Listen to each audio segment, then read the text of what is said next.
दिल्ली के एक army club में क्रिसमस और न्यू ईयर की पार्टी चल रही थी।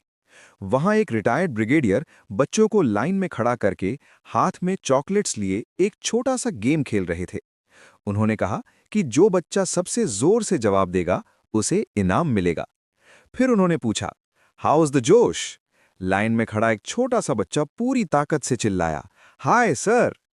उस समय शायद किसी ने ध्यान नहीं दिया, लेकिन यही बच्चा आगे चलकर बॉलीवुड का मशहूर फिल्म निर्देशक आदित्य धर बना। सबसे दिलचस्प बात यह है कि फिल्म उरी का मशहूर डायलॉग भी इसी घटना से प्रेरित था। आज हम बात करेंगे एक ऐसे फिल्म निर्देशक की जिसे शुरुआत में ठुकरा दिया गया, लेकिन उसने हार नहीं मानी और अपनी कहानी से पूरे देश का जोश हाय कर दिया। ये कहानी है आदित्य धर की। आदित्य धर का जन्म 12 मार्च 1983 को दिल्ली में एक कश्मीरी पंडित परिवार में हुआ। बचपन में उन्हें डिस्लेक्सिया की समस्या थी, जिसकी वजह से पढ़ाई लिखाई उनके लिए आसान नहीं रही। लेकिन चुनौतियों के बावजूद उन्होंने हार नहीं मानी और आगे चलकर दिल्ली के हिंदू कॉलेज से अपनी पढ़ाई पूरी की। फिल्मों की दुनिया में उनका सफर एक लेखक के रूप में शुरू हुआ। शुरुआत में उन्होंने फिल्म काबुल एक्सप्रेस के लिए गीत लिखे। इसके बाद उन्होंने एक शॉर्ट फिल्म बूंद लिखी, जिसे राष्ट्रीय स्तर पर सराहा गया और अवार्ड भी मिला। धीरे धीरे उनकी पहचान एक मजबूत कहानीकार के रूप में बनने लगी और आज विभिन्न मीडिया रिपोर्ट्स के अनुसार आदित्य धर की कुल संपत्ति लगभग 100 करोड़ रुपए बताई जाती है। सितंबर 2016 में आदित्य धर अपनी पहली फिल्म रात बाकी पर काम कर रहे थे। सब कुछ तय था, फिल्म की तैयारी पूरी थी और साल के अंत तक रिलीज की योजना भी बन चुकी थी। लेकिन तभी उरी में आतंकी हमला हुआ और पूरे देश में माहौल अचानक बदल गया।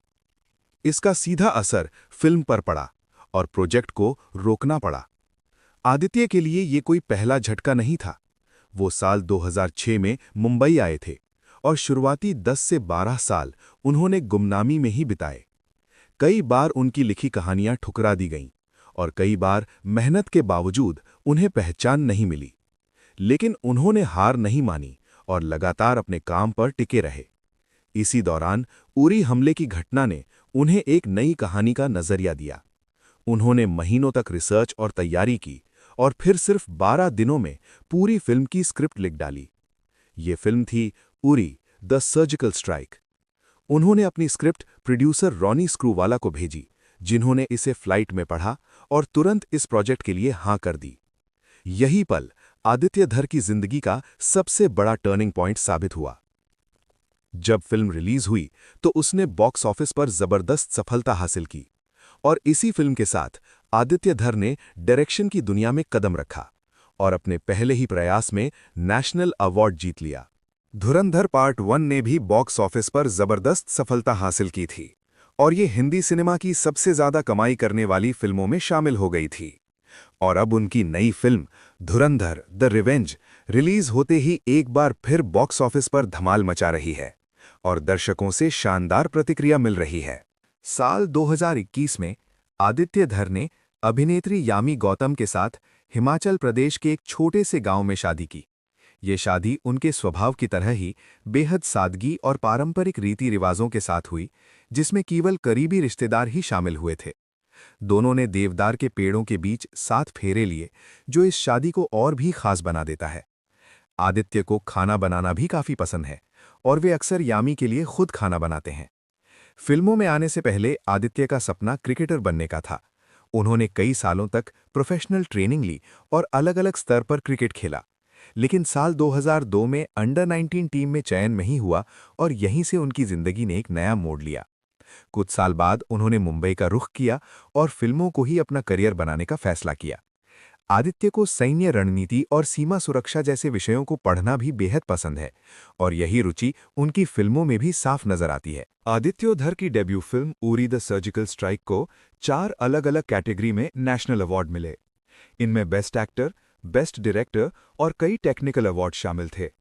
फिल्म ने बॉक्स ऑफिस पर करीब 250 करोड़ रुपए का कलेक्शन किया और आदित्य धर को सीधे देश के टॉप डायरेक्टर्स की लिस्ट में ला खड़ा किया। अब तक उन्होंने सिर्फ कुछ ही फिल्में डायरेक्ट की हैं, लेकिन उनकी फिल्मों का कुल कलेक्शन 1700 करोड़ रुपए के पार पहुंच चुका है। डायरेक्शन में सफलता हासिल करने के बाद उन्होंने प्रोडक्शन की दुनिया में भी कदम रखा और B62 स्टूडियोज की स्थापना की। इस बैनर के जरिए उनका मकसद है नई और दमदार कहानियों को एक मजबूत मंच देना।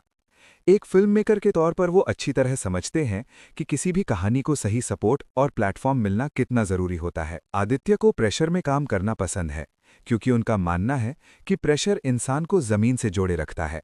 वो ज्यादा घूमने फिरने वाले इंसान नहीं है, बल्कि उन्हें क्रिएटिविटी के लिए सबसे सही जगह अपना घर ही लगता है। और खुद को रिलैक्स रखने के लिए वो फिल्मों के सेट पर अक्सर कैंडी क्रश खेलते हुए भी नजर आते हैं। आदित्य धर की ये कहानी हमें सिखाती है कि अगर आप अपने सपनों के लिए डटे रहते हैं तो एक दिन वही दुनिया आपको पहचान देती है जिसने कभी आपको नज़रअंदाज किया था। अगर आपको ये कहानी प्रेरणादायक लगी हो तो इस वीडियो को लाइक और शेयर ज़रूर करें और ऐसे ही दमदार और सच्ची कहानियों के लिए चैनल को सब्सक्राइब करना ना भूलें।